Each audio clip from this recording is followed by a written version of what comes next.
All right, everybody. Welcome to Leadership Mastermind podcast. I'm your host, Mitch Peak, and this is my co-host, Laura Brandeo. How are you, Laura?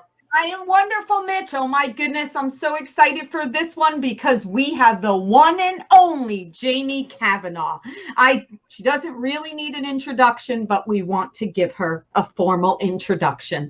She is the Chief Operating Officer and partner at Amerifund Home Loans. Jamie's ability to combine her expertise in operations, sales, business efficiency, and vendor services through the eyes of an originator makes her a sought-after advisor to various companies in the industries. With over 20 years in the mortgage industry, Jamie has been in executive leadership teams that has held executive board position at companies like Bank of America, Countrywide, Prospect Mortgage, and Mortgage Corporation of America. Her diversified experience includes compliance, origination, credit risk, post-closing, secondary marketing management, and Jamie's also an FHA DE underwriter, along with active California real estate license, NMLS endorsement, and she's a notary. So Jamie, thank you so much for being here today. We know we are going to learn so much from you. All right, Mitch, let's kick it off. All right. Welcome, Jamie. And I want to know how you accomplished all that since the age of 10. I mean, you don't look a day over 30, so I don't know how you got all that going. You're right. You know what? I'm going to revisit this podcast more often because I definitely like the way this is kicking off. Awesome. Well, I'll tell you what, we want to welcome you aboard, and I'm going to get you started with the first question. So what are your three key pillars to leadership? Good question. I would say the first and foremost is to lead by example. The second, listen with an open mind and an open heart. And the third thing would be to empower others so that you're teaching them how to be successful. Awesome. Wonderful. All right. I want to take the second one about the listening, right? Because we all know that as humans, right, the second someone says something, we're already processing in our brains what our reaction is going to be. So, you know, in this, all these different positions that you've held and the experience that you've gained, how have you learned to become a great listener? And please give your insights as to the value of being that great listener. Well, as with, I think most of us, we learn by falling down. We don't learn the easy way. You don't learn it from a book. You don't learn it from somebody telling you what to do. You learn it by making mistakes. And so mistakes are learning opportunities. And that plays right into this listening philosophy. I was mentioning before we got started here that I posted this, kind of try to post something a little bit motivational when I can every day on Facebook. And I think it motivates me as much as it does, anybody else. But today's was perception is reality. And the reason it struck me was because it's something that a boss I had 20 plus years ago said to me when I was like a 22-year-old executive in ops who had dealt with a very difficult client. We'd been in process like 45 or 60 days. And this client had really beat up on my entire staff the whole time, and he'd wanted to speak to me. And by the time it got to me, I was, like I mentioned to you, I was ready to roll. I was like, you beat up my staff, you've treated them terribly, the buck stops here.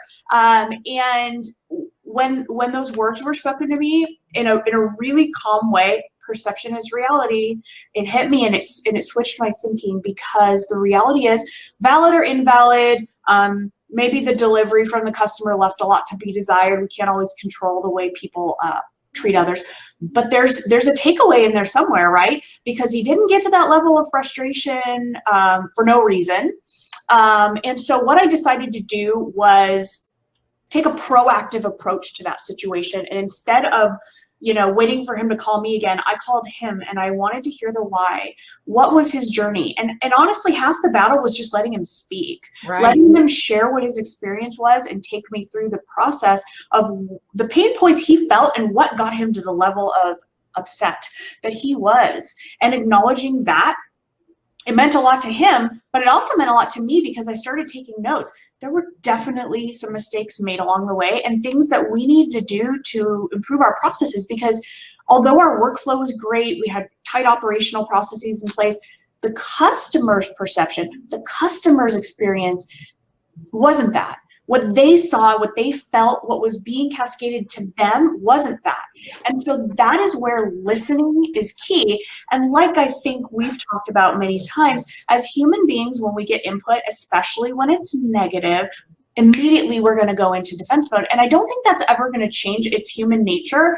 But I think recognizing that and having the forethought to kind of just take a moment and listen and just kind of put that reactionary part of you over here while you're listening and process what's being said to you before you respond, it allows you to take that information in and do something meaningful with it, which is hopefully to make some impactful change. And I think there's always a takeaway, no matter whether the person is rude or not, no matter whether they're valid or not, there's always some level of validity in whatever is driving that negative feedback. Yeah, and excellent point. And you know, it's interesting, Jamie, and look at us right here, right? Here we are on a virtual, you know, the last 18 months or so, right? Here we are, we've been virtual.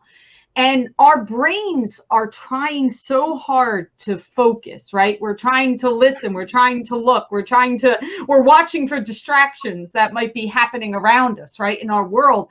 So I love that you said, take that moment to just stop and pause and just focus in on listening to that other person.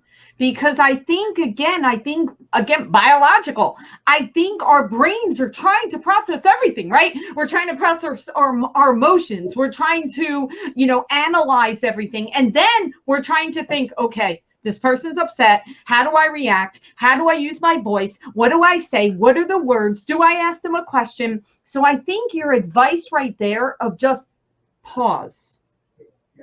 Yeah, I love it. Go ahead, Mitch. And I think, you know, with anybody, if you're receiving criticism, the first thing in your head pops up is, yeah, but. You know, and you got that in your head the entire time they're talking. You're ready to say, yeah, but I did this, or yeah, but they did that. You got to get that out of your head. And I've learned that, you know, now that I have children that are, you know, 14 and 12 and, you know, they make mistakes and you're like, hey, you can't do that. Yeah, but no, you can't have that mentality. You have to say, yes, I agree. You know, I may be messed up, but how could I, you know, fix it? How can I make, you know, things go better the next time? And like you said, with that customer in your head, you're thinking, oh man, they were tearing my staff apart.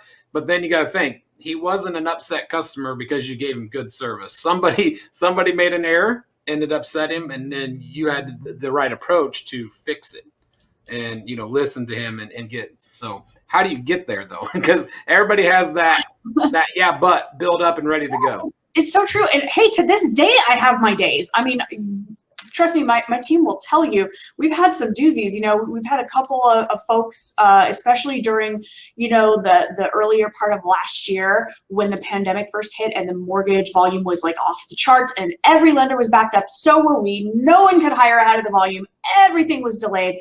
Customers were unhappy. And it just didn't matter what any of us did. It really didn't. There weren't enough hours in the day. There wasn't enough staffing. People were relocating to home work environments.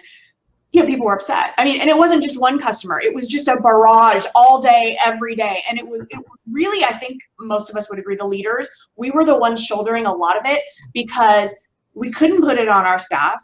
We had to take the burden of it. And most of the customers were getting directly to us because we were where the buck stopped and we had to be the ones that made all the apologies. And there wasn't an excuse for it. And there wasn't even necessarily a resolution for it. It was just, I'm going to be transparent with you and tell you what's really happening. I'm going to tell you our why as to why this is going on and why it is so atypical of what our typical service levels are. I'm going to tell you what I'm predicting you're going to experience over the next 30 to 45 days. And I'm going to tell you that we're going to continue to do our very, very best and advocate for you. That doesn't mean that I didn't have days and moments where I wanted to snap back. And it also doesn't mean that there weren't customers that were so far out of line that I had to put them in check and say, hey, there's a limit to what we're going to take, what we're going to listen to and how long this is going to go on. So I think that there is a balance there. But as to how to get there, it is a process of realizing that negative feedback is a gift and not a punishment. It is an understanding that telling you that you need to improve is not the same as telling you that you're a failure. It's not the same as telling you that you're bad. What it is doing is telling you that someone values you enough to let you know the areas that you can improve upon so that you can be the best version of yourself, whether that's in business or whether it's personally or as a leader to your team members. And I think that that, again, is really something that is valuable as opposed to something that should be looked at as, you know, a slap on the hand or a punishment. Yeah, absolutely. I agree. Well, there's a saying about that, right? It's when people stop speaking to you and pointing out how you can get better and be your best version of yourself. That means they care when they do that. So when that stops, that's actually the opposite reaction. That doesn't mean everything is glorious. That means, they're never going to change. They're throwing in the towel. Yeah, they're throwing in the towel. Okay, I've tried giving them feedback. I've tried to encourage them to grow, but they don't want to. So you just give up. So that's a very good point. That's actually another level of leadership. That's awesome. They say the opposite of love is not hate, it's indifference. And the same goes for, you know, a business relationship, just like any other. It's when that communication stops, you better be very concerned, because indifference is the enemy of love. It is the antithesis of it, and it is a very bad sign in any relationship. Absolutely. So you've been leading for years now. So tell us a little bit about number one. So how do you lead by example in your business now? Well, I'm far from perfect. It's really hard for me because I'm like, you know I see all the things that I know that I could do better.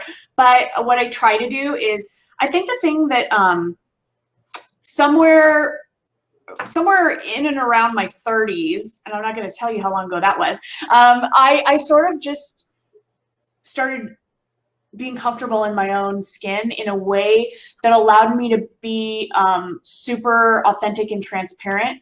And the more I did that, I think that the more people responded and listened, because I wasn't standing at a pulpit preaching. I'm not a dictator. I'm a person who is not only capable of, but willing to, and will absolutely roll up my sleeves and do anything that it takes. So, you know, there's no job that I'm above. There's no task that I won't do. And there's nothing I would ever ask of anybody that works with me or for me that I wouldn't do myself. And also, I wouldn't ask anything of them that I don't know they're capable of. And sometimes that means asking more of them than they think they're capable of, but I know that they are. And sometimes you have to bring out the best in people and ask them to push their limits a little bit in order to let them get to the next level. And I hope that by leading by that kind of example, I hope that that's one of the reasons that I've been able to, you know, build a team that's been with me for a pretty long time. Jamie, number one, you have to listen to my episode where Mitch interviewed me. I almost said verbatim what you just said about rolling up the sleeves and not asking more and all that, you know, asking them to do something. But I really love this, especially what you said at the end, because championing for someone and showing them that you believe in them even more than they necessarily think they are capable of is such a valuable component of leadership. So kudos for that. Yes, absolutely. I agree. And Laura's right. Her response in our episode last week was almost exactly the same. No surprise. That was. I'm in great company. It's an honor to be in Laura's company in that regard. So this is so much fun, Jamie. That's how I'm just enjoying this, right? Mitch is like, all right, these two are just two peas in a pod, right? We've always hit it off since we met at the very first women's mortgage event, yeah. You know, back in March in Irvine of 2020, like immediately. It's so weird that we instantly, it's so weird how you just click with some people, yeah. And it's like you've known them your whole career. You know when you meet someone and you know that you've walked a really similar path, and I'm like, oh yeah, Oh yeah, she's been there. She gets it. You know, you can have that instant connection with people, and then, you know, other people, you have the instant opposite connection. You're like, why do people like this person? Those are the people I'm indifferent to, as it turns out. Those are the people, what? Say that again? That I'm indifferent to. You know, aren't we all? Oh, yeah. That is true. That is true. So let's talk about empowering others. So what do you do to, like, you know, you kind of mentioned it already, that you give people tasks that you know they can do, but maybe they don't. So how else are you empowering people, you know, in your company? Well, you know, I think it's really important to have one-on-ones with everybody on your team and not talk about the day-to-day. What are their goals? Short-term, long-term, personal, professional. Somebody that works for you, especially somebody that has worked for you for a really long time, their goals may not be the same. I'm going to give an example because it comes to mind of a person that's been with me for almost 9 years. And when she started with us, she was a junior loan processor, fairly new to the industry, kind of just learning the ropes of things. And over the years, I saw that her knowledge had reached a level where she could easily carry a full pipeline as a senior processor. But I asked her a couple of different times, is this something that you're ready for? And she said, I don't think I want it. I don't think I want the pressure. I don't think I want the stress. Different things were going on in life. She had had a new baby at one point, different understandable things. And so totally accepted that, let her continue to thrive in the role that she was in. But I checked in from time to time. And so most recently, about, I don't know, 3 months ago or so, had a need for a senior again, pulled her back into my office and said, I know I've asked it before more than once, but I'm checking in with you again. Where are you at with this? And her answer was, I've been thinking a lot about it. I've been taking some classes at night, you know, online that I've found to build up on my income calculation skills. That's an area I feel I'm weak in. I'm ready. I want it. So she got it. And I put her on a training plan, and, you know, we mapped it out. It wasn't just like, here you go. It was, no, let's map this out so that you know, A, what we're expecting, and B, the milestones that are going to get you from where you are now to where you want to be. And let's start entrusting you with more responsibility. Let's see how it feels for you. Let's see how it feels for us. 90 days later, she's one of my best processors, just like I knew she would be. But 3 years ago, that wasn't where she wanted to be mentally, and today it is, and she's thriving. That is one of the ways that you can help a person grow. It's one of the ways that you can empower and champion someone to be their best. She's thriving where she is, and I could not be happier. So that's an example for you. That is such a great example. And it's so important, Jamie, right? Because you're right that although you may ask them that question when they first arrive, life happens, right? Like you said, maybe you have a young family. Maybe you're going to school at night to finish your degree. Maybe you're doing something, or maybe you're scared, right? It might also be a combination of that. But listening and taking the time to actually check in with them and see what's best for them is wonderful. And how many times have we seen, you know, we were speaking before we went live, that you don't see a lot of leadership training within the mortgage industry. And that's something I think now we're all speaking about it, right? And now we're bringing it to the front. So we're doing that. But how many times have you seen where people get promoted into managerial roles just because they were great at having a big pipeline, or they did the best numbers as a loan originator? That doesn't make them a good manager. So what are your thoughts on that? Because we do see that. And what are your thoughts in that? Oh, I have seen, and I've made mistakes in my past, and I've promoted people right out the door because I've promoted them right out of a perfect seat on the bus and right into a situation where they're not happy, they're not equipped.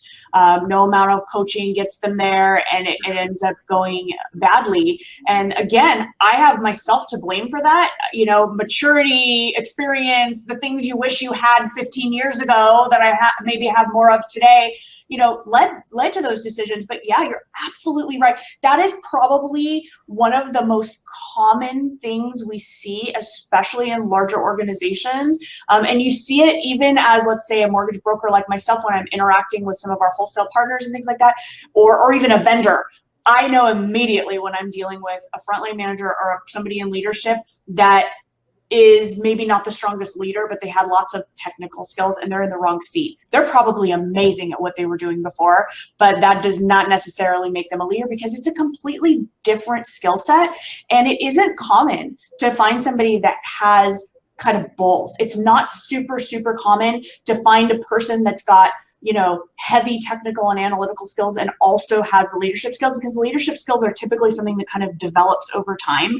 And so most people need a little bit of a path to growth there. Whereas I find a lot of people go right from a frontline support role into a leadership role with no path to growth, no training, no coaching, nothing. And that's why I'm glad podcasts like this are happening, because I think there really is a need for it. And based on the feedback I get from lots of my colleagues in the industry, they want it. They need it. They're listening. They're paying attention. Yeah, and you're right. I think that's the old school approach is reward your top performers with, you know, managerial positions, but they may not be the right fit. So getting them in the right seat, like you said, on the bus is critical. So someone who averages, you know, is average at what they're doing may be a wonderful leader. Absolutely. That's right. So it's up to you as the leader of the company to evaluate people based on that and not just reward those. But then you have to go back to, are you upsetting your top performers by not allowing them to climb the ladder? You know, how do you explain to them, okay, you're great at what you're doing, but this is what you should be doing. You know, we don't want you moving into another role because it's not right for you. You have to get creative with people. You have to develop ways for them to grow that may not be in the ways that we traditionally view growth in a corporate organization. We view growth in a traditional sense it's like a ladder in which everything is about titles and a chain of command. But the reality of the situation is that people are fulfilled whenever they are taking on more responsibility in tasks that make them feel successful. And it's not necessarily, when you look at reports on attrition at companies, you look at reports on why people leave, it's very rarely is it about compensation. Right. Very rarely is it about job titles. It is about employee satisfaction. It's about the culture of a company. When you have top performing individuals who are well compensated for what they do, but who may have outgrown the tasks that they're given, but might not necessarily be the types of folks that have the leadership skills that you need for a leadership role, find something else. These are people that need to have special projects assigned to them. These are people that need to be part of the development of new things for your company. These are the people that should be in meetings with you for strategy planning. You have no idea the value people feel when you ask them to come sit at the table with you and help make decisions.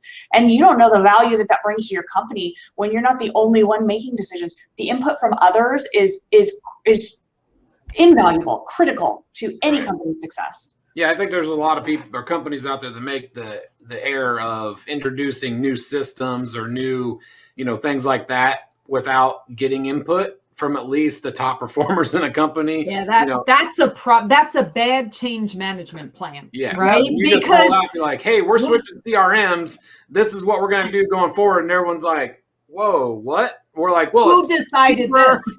It's supposed to be better, and your people are like, well, wait a minute. We don't know nothing about this. If you would have sat down with your top 3 performers and been like, hey, this is the pros of this new system. What do you think? Then you get their input. If they buy in, then the other people are going to buy in. That's exactly right. You know, yep. So you'll have greater adoption because they'll be your ambassadors, right? They'll say, oh, this is so cool. Wait till you see how easy this is. And the next thing you know, even if it's not cool or easy, they'll go along with it. So absolutely. Oh, Jamie, it sounds like you've learned lots of lessons, right? So, and I love that you used one of those lessons in regards to how to better listen and the value of that.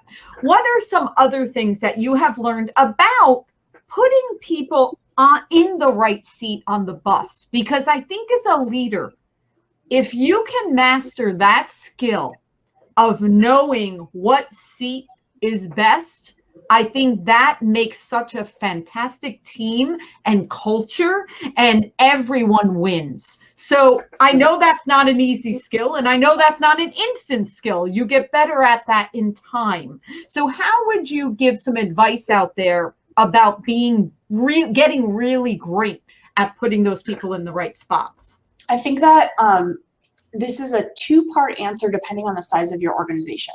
Whether it's you in charge of everyone or you with leaders that support you who oversee others directly, pay attention to each and every person within your organization because everybody is different. There are people who will quietly sit at their desk and be a top performer every single day, never ask for a thing, but silently feel underappreciated. There are people who are competitively outperforming or trying to outperform everybody, who thrive on public recognition.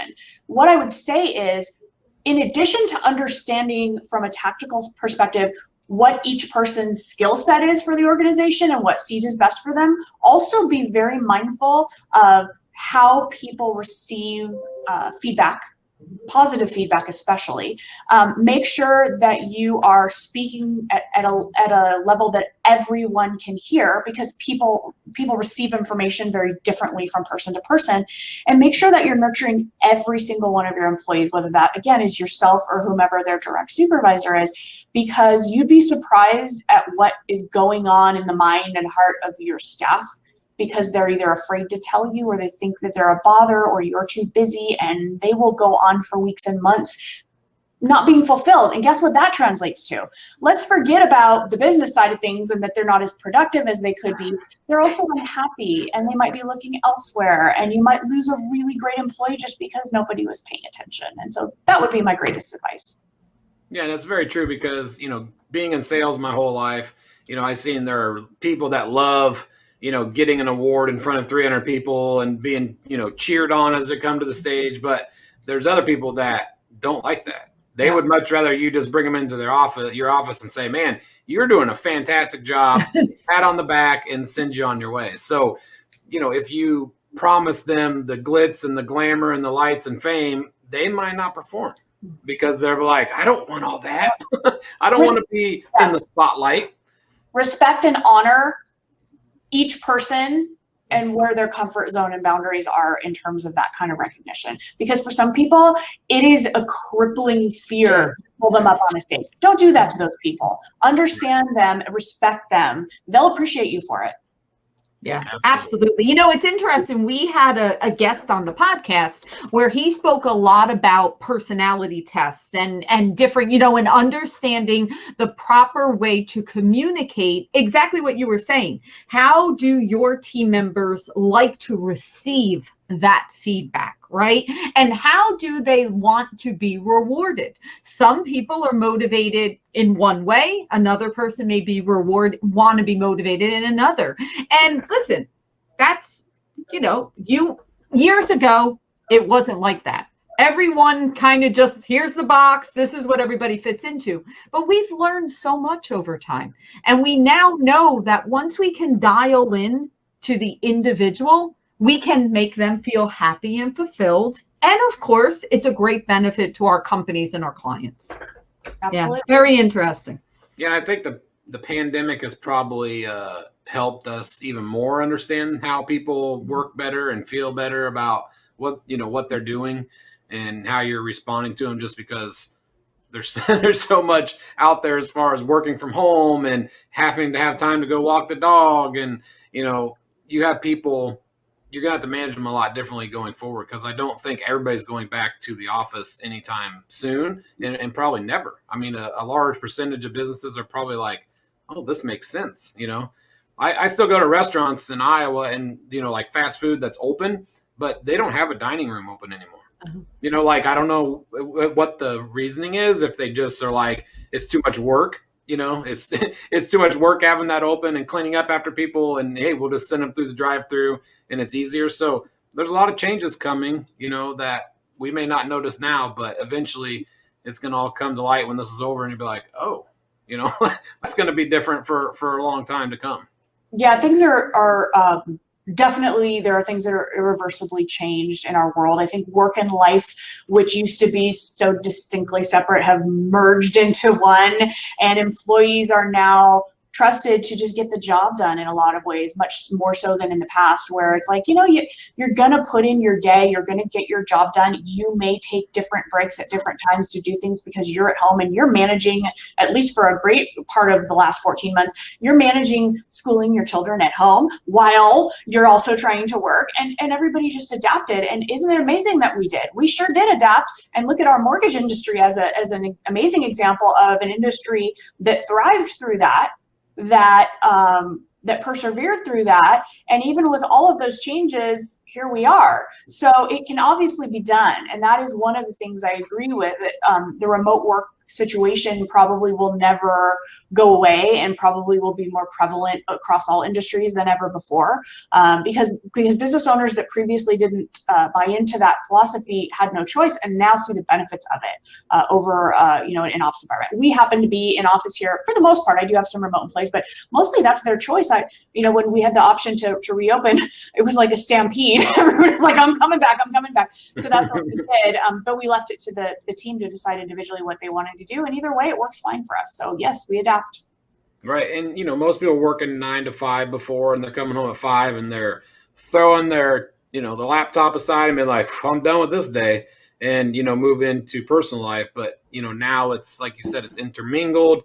They're taking breaks throughout the day to do other things, but they're also working, after supper or when the kids go to bed. It's kind of intermingled. And I think it's probably better for everybody's mental health to get that stuff together, because you see so many people that miss work because they got a doctor's appointment, and they miss work because of this, and they didn't have the ability before to make that up.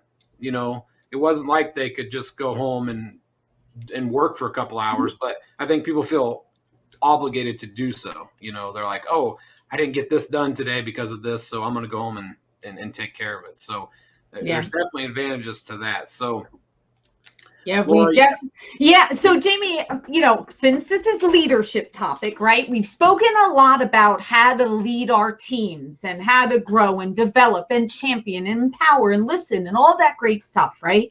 I want to know, I think leadership starts with ourselves, leading ourselves, right? And of course, we've all over time, right? We mature into that also. So what's your advice to people out there of leading ourselves and kind of keeping ourselves in check? And especially, listen, the pandemic kind of threw all of us out of whack, and we had to, figure out how to adjust and adapt and do everything else. But what's your advice of starting with yourself? Oh, and this is, I will openly admit that it is a big personal struggle for me to carve out time for self-care. If I had to look at the pandemic, like my self-care routine went like this the whole time, because the good news is there was always an awareness. But the bad news was I had to keep reeling myself back in and reminding myself to stop and pause again and go back to the self-care routine, because it would invariably fall to the bottom of the priority list, under everyone and everything else in life. So I would say I cannot stress the importance of it enough. And that extends to every area of your life, because if you are not well rested, well nourished, mind, body, and spirit, you cannot be the best leader. You cannot be the best partner. You cannot be the best parent. You cannot be the best anything. And it's kind of like the analogy when you're on an airplane and they show you the oxygen mask, and the first thing they tell you is to put your own mask on first. Why? Because they don't need you losing oxygen and passing out before you can help the person or the child or whoever is next to you. The same exact principle applies in leadership and everything else in life. You've got to put your own oxygen mask on first. Take care of yourself first. Please take care of yourself first, because if you don't, then who will? And if you don't, you can't be there for everybody else. You can't run on an empty tank. So self-care, super important. And as a leader, if you're not taking care of yourself, it's going to go out towards the people you're leading, because if you're having a miserable time and you're dealing with things that you're not taking care of, then you're going to be taking that out on people that you care about. And people, yeah, and that's a very good point, Mitch. When Jamie mentioned that she sets the example. Please know, all of us, I don't care who's listening to this right now, everyone is watching you, meaning whether it's your child, whether it's your team, whether it's your spouse, your partner, your friends, your family, people are watching you. And they look to us for, are you okay? Mm-hmm. And the minute we look tired, or the minute we're really cranky, or the minute we're off, people are like, are you okay? Something's not right. So starting with yourself and showing that, if I came on here looking really exhausted and sounding down, you would be like, something's up. That's not Laura. Something's wrong here, right? So you're always being kind of watched out there of, are you okay, Jamie? Okay, wait, Jamie's off a little bit. She had a post on Facebook that was really negative. Something's not right. Don't think it's like a pointed remark or something. I'm like, oh gosh, no, I was just, it was just something that hit me. I not anything specific. But they're watching. Yes. They're watching. People are always watching that stuff. So take care of yourself. And listen, we all have bad days. Sometimes you have to take an extra moment. Sometimes you have to do something. Go get a pedicure or something. I know that works for me. So things like that, take care of yourself, because when you feel good, you can lead others. I love it. Yeah, I just saw a thing the other day. I think it was like Mr. Rogers, and he was talking about how he, everybody has anger, but it's what you do with it. And he had a bad day at work, and he went to see his grandkids, and they were spraying hoses, and he was grumpy. And so he's like, I'm just going to tell you now, don't spray me, and they're like, okay. And then he said the one grandchild got closer and closer, and he yelled at him, and he was like, all right, that's it. Turn it off. Go inside. And he was like, then I got home and realized, well, I was a jerk. He never sprayed me. I just took off my bad day out on him, and he had to call and apologize. And he said, Grandpa, I understand. We all do things that, we shouldn't sometimes, and it's okay. And he's like, if I would have never apologized, I would have never got that from my grandson, that he understood that everybody makes mistakes. It was just a bad day. But yeah, whether it's a good day or a bad day, the people you talk to are going to feel it. So you got to make sure you're taking care of yourself for sure. 100%. I love that story. And I'm picturing like the little kid, like, right here, Grandpa. Get a little bit closer, a little bit closer. I love that. All right. So Jamie, I do have to ask, because I haven't spoken to you in a while. How are you feeling about the market? What are you thinking of the next cycle? What's going on in your world? Since we've got you here, I'm dying to know. Sure. Yeah, it's been around a while. It's just another cycle like they all are. I tend to not panic because we've sort of seen it all. And when you've been through the Great Recession and the crash and all that stuff, you kind of feel like, it's one of those things. We all knew it was coming. I don't think it's as permanent, though, as some people may fear that it is. I do think I listen a lot to a lot of the market experts, and I do think that there's going to be a little bit of a rebound toward the end of the year, beginning of next. I hope that that's the case.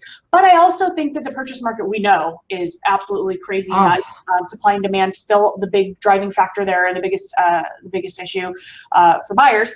And quite frankly, that's fine for us, because it means the purchase market is going to continue buzzing, and that means more purchase buyers, which is a phenomenal business plan to have as a mortgage broker. Purchases are always great. Somebody's always buying. So, for me, in terms of what we're doing here, I already kind of started a while back doing all the old school stuff, trying to do some direct mail, time to do some local radio, time to do, which is awesome, silly stuff that people go, oh, what's the point? No, there's the point. Get back to your database. Don't stop proactively doing all the little supplemental things that you've always done, because those are the things that keep the calls coming in and the online leads coming in and all the things that we do that sustain us. And that's where we are. So yeah, business is definitely not where it was 6 months ago, but where it was 6 months ago was not even close to reality. And we all knew that. I don't think anyone could have possibly realistically thought it was going to maintain there, right? No. But I agree with you, Jamie. It's all cycles. That's what our industry always is. You just have to get used to it. And great advice, what you just said, don't ever stop. It doesn't matter what the market is. It doesn't matter what the predictions are. None of us ever know what's truly going to happen. So stay true to that database, do the things that you consistently been doing, and just keep planting those seeds. Because that's what we have to do anyway, regardless of what the cycle is. So is the housing shortage like the toilet paper and the gas? Is that what everyone's like? There's no houses. Actually, yes. So then everybody just runs out and tries to buy a house. Very much so. And I mean, I think a lot of home sellers, even now, they're starting to change, but had been not letting people into their homes because of the pandemic. So you had fewer people listing, you had fewer people giving access to their homes, you had people nervous about making big financial decisions because of the job situation as a result of the pandemic. Again, all pandemic related. So time of year, we're coming up into the buying season now, and then B, coming out of the worst of the pandemic, we're going to start to see the surge. So we already have more demand than there is supply, which is driving prices up to the hilt. But now you also have the home buying season hitting. You have us coming out of this pandemic. For the purchase market, it's going to continue. I don't see an end in sight for this kind of craziness that we're dealing with. And so our chief concern is going to be the appraisal challenges and timing and finding appraisers and the value stuff where you can't even find comparables early and quickly enough to substantiate these crazy values and prices that homes are going out at. Those are the things we're dealing with right now, and that's the challenge, really. Well, let's talk about mailing and radio and stuff like that, because I always hear people tell me, oh, people aren't doing that anymore. Well, to me, that means then you should be doing it. If they're not getting 32 mailers this week and you're the only one, well, that's probably a smart move. So when people tell you, oh, mailers, no one's doing that anymore. Or, oh, radio ads, no one's doing that anymore. Billboards, no one's doing that anymore. What do you have to say about that to the audience? For me, it's always been about our database. And I preach this everywhere I go. Database. We've never stopped nurturing it for decades. It's what has sustained us and continues to sustain us. So I'm always in my database's face. Postcards to my database. Local ads for me in my market do work because I live in kind of a little bit of a traditional society kind of area here. It's a part of Southern California, outside of LA, very tight-knit community. It's my hometown here. So our local newspaper, that goes out, we're in it. We get lots of calls and recognition from that. Our local radio station is local to us. So it's a country music station. So when they hear it's my voice on the ad, they know me. They're like, oh, it's Jamie. They're calling me or my team for the loan. Those are the reasons those things work for us. They may not work in a large scale greater Los Angeles area, but they do work for us. And so I use them more as a supplement to all the other stuff we always do. We have the technology, we have the drip campaigns, we have the dialing for dollars happening, but we also have these other things happening so that there's never a time where AmeriFund's not going to be the very first company that my clients think of when they need to do anything or when they have somebody to refer for a mortgage. All right. So when someone asks you, should we do this or do that? The answer is always both. Just always. Yeah, it's a commitment it's a fund commitment. I mean, direct mail is not cheap. And so to me, it's a cost of doing business. To me, when I look at my marketing budget and I start to, it's just part of what I know has got to keep going. Again, going to that consistency conversation, because it's something I've always done. And because my database management is so critical to our business model, it has to be one of the things I spend my marketing dollars on. That might not be the case for a newer loan officer who maybe doesn't have a massive book of business. They might have a different approach. But if you have a decent book of business and the wherewithal to do it, I say do it. Are they working? Do you think that direct mail is working more during the pandemic because people are home and people are probably... Do you think people are probably reading their mail more and seeing those things more? Yeah, and I do postcards so that there's nothing to open. Just little things, little tricks, tricks of the trade, certain sizing that is bigger than your average so that it's really, it sticks out. I was trying to think if I had one handy, I don't, but they're big. So there's just little things you kind of learn over the years that work better than others, and a dedicated phone number on it so that I know if somebody's responding to that particular thing, that's where it's going. So as I'm tracking my marketing dollars, I know that's performing well, that isn't, make adjustments as necessary, just all part of the game. Well, that's good advice because, it makes sense that you track where it's coming from, because if not, you're just throwing darts at a wall and Absolutely. hoping you get some points back somehow. That's like when you buy online leads or you buy leads from a company, you don't have a lead management system in place. Like I made a comment on someone's post the other day, don't buy leads if you don't have lead management in place unless you like lighting your money on fire. Because if you don't have a nurturing plan in place, those leads are going to go to waste. So you've got to have the plan in place to nurture and monitor and manage any lead you have, whether it's an existing client or a new one. You've got to be proactive. You've got to have that going. If you don't have it, again, what is my favorite word? Consistency, my favorite word ever on earth. And to Laura's point, as I tell my team all the time, you are planting seeds. In a market like this, it's not refi world. You're not picking low-hanging fruit anymore. You're not going to get, a refi in 5 minutes. You're going to be planting seeds every single day, and it's going to take time for those seeds to sprout, but they will. They will. So plant them every single day.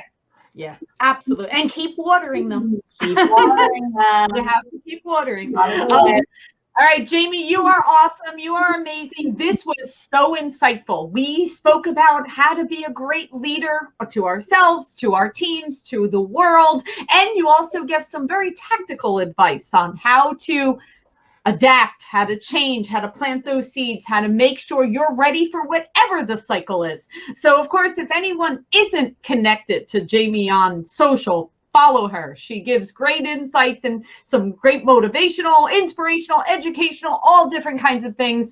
And I guess LinkedIn, Facebook, what do you think, Jamie? What's best? Facebook is probably my primary source. You know that because you're my friend there and you see my stuff and I see yours. LinkedIn I've been getting a little bit more active there and posting some interesting articles and things like that. But I'd say go find me on Facebook, Jamie Cavanaugh. I'm there. I'm all over it.